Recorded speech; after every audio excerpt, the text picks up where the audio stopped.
इस short notice पे आप यहाँ पर पहुंचे प्रेस कॉन्फ्रेंस के लिए। आज की प्रेस कॉन्फ्रेंस का हमारा जो मकसद है, जो रक्स आपने देखा है कि किस तरीके से असेंबली के अंदर चलाया गया भारतीय जनता पार्टी के कुछ गूंज के द्वारा और कुछ पीडीपी के गूंज के द्वारा, हमारे एमएलए, एक इलेक्टेड एमएलए के ऊपर जिस तरीके से हमला किया, हम उसकी कड़े लफ्जों में निंदा करते हैं और यहां से तनबीह करना चाहते हैं कि अगर आप ये सोच के भी किसी पार्टी का एक अकेला एमएलए है और उसको बाहर से गुंडे बना के आप पटवाने की कोशिश करोगे तो आप ये कतई बर्दाश्त नहीं करेंगे। साथ ही साथ कुछ सवाल है हमारे, आज हमारे सवाल है सरकार के साथ भी, जिनके पास एडमिनिस्ट्रेशन है, जिनके पास पुलिस है, जिनका काम था वहां पर सिक्योरिटी को देखना, उनसे भी हमारे सवाल हैं। कभी क्या आपके पास महराज मलिक के सवालों के जवाब नहीं है इसलिए आप उसको मारने के लिए दौड़ते हैं? और डेमोक्रेसी के अंदर आपको अपनी बात रखनी है, जुबान से, मुंह से आपको अपनी बात रखनी है। ये कौन सी डेमोक्रेसी के अंदर हम जी रहे हैं कि आप लात घूसों से और डंडों से लेके वहां पर बातें करेंगे? और दूसरा हमारा सवाल है, वहां के एसएसपी साहब जो देख रहे थे, उसकी सारी सिक्योरिटी के इंचार्ज हैं, सबसे बड़ा अदारा है जम्मू कश्मीर का हमारा, उस अदारे के अंदर ये गुंडे जो थे वो कैसे पहुंचे वहां पर अंदर, और किस तरीके से एक इलेक्टेड एमएलए के ऊपर जो है उन्होंने हाथ उठाने की कोशिश की और इस तरीके से वापस सफल हुआ। ये कतई बर्दाश्त नहीं किया है, ना ही जम्मू कश्मीर के लोगों ने कभी बर्दाश्त किया है और ना ही यहाँ की इस तरीके की कोई परंपरा है हमारी।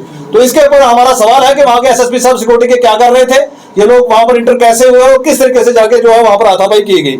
इसी के साथ साथ हम ये पूछना चाहते हैं कि भाई डेमोक्रेसी नाम जो कहा जाता है कि भाई एक इलेक्टेड आदमी जो है वो जाके वहां पर बात करता है, यार आपको अगर महराज मलिक की बातें नहीं पसंद आती हैं तो उन बातों का आप जवाब दीजिए, असेंबली के अंदर खड़े होकर अपनी टर्न पे बात कीजिए। ये इस तरीके से तो नहीं कि आप बाहर कॉरिडोर के अंदर पकड़ेंगे, असेंबली चल रही है, बाहर कहीं ग्राउंड में किसी को पकड़ लिया, और एक एमएलए के साथ अगर इस तरीके की ट्रीटमेंट होगी तो हमारी लॉ एंड ऑर्डर जो है एजेंसियां क्या कर रही है। और हम समझ सकते हैं कि भाई अगर एक इलेक्टेड रिप्रेजेंटेटिव के साथ असेंबली सेशन चलते हुए उसके साथ अंदर अगर इस तरीके का, मैं कहूंगा, दुर्व्यवहार किया जा सकता है, उसको मारा पीटा जा सकता है, तो एक आम आदमी जो है जम्मू कश्मीर का वो सुरक्षित कहां है?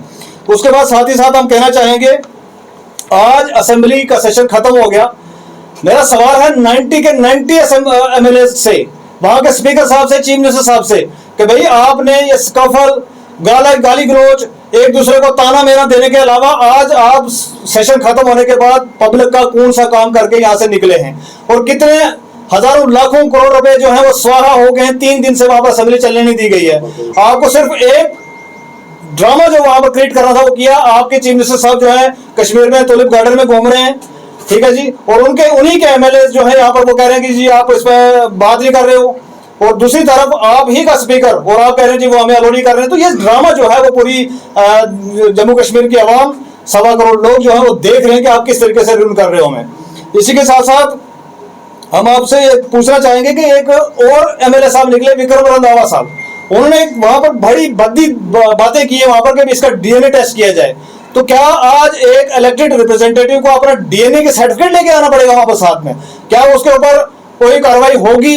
हम स्पीकर साहब से भी गुजारिश करते हैं, चीफ मिनिस्टर साहब से गुजारिश करते हैं कि क्या उनके खिलाफ कोई कार्रवाई की जाएगी या नहीं की जाएगी। और साथ ही साथ उनसे एक और कहेंगे रंधावा साहब से कि कभी भी आज तक हमने देखा है कि भारतीय जनता पार्टी का चेहरा रहा है, चरित्र रहा है कि जब भी किसी मुसलमान हो, एमएलए इलेक्टेड हो, वो नॉन इलेक्टेड हो, वो पॉलिटिशियन हो, वो एक्टिविस्ट हो, अगर किसी ने बात करने की कोशिश की और भारतीय जनता पार्टी के खिलाफ अगर बात करने की कोशिश की तो उसको एक टैग लगा दिया जाता है टेररिस्ट का। आज वहां पर महराज मलिक को उन्होंने टेररिस्ट बुलाया। तो मैं पूछना चाहूंगा रंधावा साहब से कि रंधावा साहब आपके पास क्या प्रूफ है? आपने किस तरीके से कहा कि ये जिहादियों का जना हुआ है, यानी कि उसके माँ बाप जिहादी हैं, यानी कि यहाँ पर मुसलमान कोई भी है जम्मू कश्मीर के अंदर है तो आपने सबको जिहादी बोला। तो हम कंडेम करते हैं इन लफ्जों को और रिक्वेस्ट करते हैं रंधावा साहब से कि अब ये आपको माफी मांगनी चाहिए। इधर से आपने यहाँ से जहां से आप जीत के गए हुए, यहाँ पर लगभग 40% मुसलमान जिन्होंने आपको वोट दिया हुआ है। हमें वो आपके कलमात नहीं भूले जब आपने कहा था जी आप मुसलमान जो जहां पर भी रोड देखते हैं और क्या खड़ा कर लेते हैं, मैं तो बोलना भी उसको पसंद नहीं करूंगा। वो देखने के बाद भी आपको लोगों ने यहाँ से जतवा के भेजा, वोट दे के भेजा, और आज आपकी लैंग्वेज इस तरीके की है कि आप असेंबली के बाहर खड़े होकर ये कहते हैं कि भी एक आपका ही साथी, वैसे ही आप एमएलए हैं, वैसे ही महराज मलिक का एमएलए है, तो उसको बाहर खड़े रह के आप वहां पर कहते हैं कि ये जिहादियों की औलाद है, ये टेररिस्ट है, ये फलाना है ढमकाना है, ये कंडेमेबल अल्फाज है, हम इनको कंडेम करते हैं। और महराज मलिक के ऊपर जो अटैक किया गया इसको हम सिरे से खारिज करते हैं, कंडेम करते हैं, वो चाहे पीडीपी के गूंज हो चाहे भारतीय जनता पार्टी के गूंज हो। और हम इनसे कहना चाहेंगे कि कान खोल के सुन ले, इस तरीके से जिस तरीके से आप हाथापाई में उतरे ये हम करने नहीं देंगे, होने नहीं देंगे। तो क्या लगता है जैसे कि तरीके का स्कबल ये सिर्फ 3 दिन का नहीं हुआ, बल्कि ये पूरा ही सेशन, जितना ये पूरा सेशन गया है, इस बार सेशन से बहुत उम्मीदें थी लोगों को। जो सरकार यहाँ पर बनी थी ये वादा करके भाई आपको इलेक्ट्रिसिटी फ्री देंगे, जो सरकार बनी थी ये वादा करके कि आपको इतने सारे सिलेंडर जो है वो फ्री देंगे, वो सारी चीजें होने के बाद काम लोगों को कुछ और कर रहे थे, वहां पर असेंबली के अंदर किया कुछ और जा रहा है। तो हमें ऑब्जेक्शन है इसके ऊपर कि भाई देखिए, भारतीय जनता पार्टी के साथ यहाँ की पीडीपी हो, यहाँ की नेशनल कॉन्फ्रेंस हो या कोई भी दूसरी जमात हो, मुझे नहीं पता किसी डर के वजह से या किस वजह से ये भारतीय जनता पार्टी के बिल्कुल झुके हुए हैं उनके सामने, और ये कोई काम जम्मू कश्मीर के लोगों का नहीं करने देते हैं और ना ही होने देते हैं, ना ही ये नियत है कि कोई काम यहाँ पर हो। तो 12 लाख उसके लिए महराज मलिक ने बहुत बार मीडिया से बात कर चुका है। वो ये एक उसका इंडिविजुअल का मामला है बंदे का, अगर 12 लाख किसी को उसे देने तो वो उसे देने भाई, किसी दूसरे को देने नहीं। इंडिविजुअल कैसे हो गया? सुनिए सुनिए सुनिए, नहीं इंडिविजुअल कैसे हो गया? वो कोई पब्लिक का पैसा तो नहीं के लिए पैसा गया था, वो कोई पब्लिक का पैसा तो नहीं है भाई, वो एक इंडिविजुअल आदमी है ना, वो एक इंडिविजुअल आदमी है। अगर वो सच है हम उसमें भी कार्रवाई चाहते हैं यार, अगर वो सच है तो वो बजाय मीडिया में आने के, बजाय वहां पर बकवास करने के, वो एफआईआर क्यों नहीं करवाता जाके भाई? अगर वो लीगल है, उसके पास कोई प्रूफ है कि उससे कोई पैसा उसका देना है या उससे कोई लेना, तो जाके एफआईआर करवाए उसके ऊपर। वो ना करके वो अगर सिर्फ इस तरीके से बातें करेंगे तो ये बातें जो है वो की जा सकती है। मैं अभी लगा दूं कि भाई नहीं जी वली साहब और दूसरा कोई मेरा यहाँ पर साथी है, मैं उसको बोल दूं इसने मेरा इतना देना, तो वो बात जैसी नहीं है। आपको एफआईआर करनी चाहिए, एफआईआर कॉपी लेके हम डिमांड करेंगे, अगर ऐसा कुछ निकलता है वो उसके ऊपर कार्रवाई हो। मेराज में लगातार हिंदुओं पर मैं जो बताना चाहूंगा आपको, जो समझने की चीज है, उसका ये कहना नहीं कि टीका लगा के करप्शन करते हैं। कहने का मकसद ये है कि वो हिंदू हो मुसलमान हो, एक तरफ हम फॉलो करते हैं। मैं तो हिंदुओं की बात ही नहीं करूंगा, टीका लगा के छोड़ दीजिए। मैं एक प्रैक्टिसिंग मुसलमान हूं, मैं नमाज पढ़ता हूं, और नमाज पढ़ के आगे मैं उठ के झूठ भी बोलूं, नमाज पढ़ के मैं शराबी पीने चला जाऊं, नमाज पढ़ के मैं गरीब किसी का खून भी चूसना शुरू कर दूं, तो ये उसका कहने का मकसद है। शराब भी हिंदू पीते हैं, करप्शन से हिंदू करते हैं, दूसरे नहीं, ऐसा कोई बयान मैंने नहीं सुना जिसमें हर बात आगे हिंदू क्यों करते हैं? वो सभी धर्मों को क्यों नहीं तारीफ करते? सिर्फ एक ही धर्म को करते हैं? करप्शन भी हिंदू करता है, शराब भी हिंदू पीता है।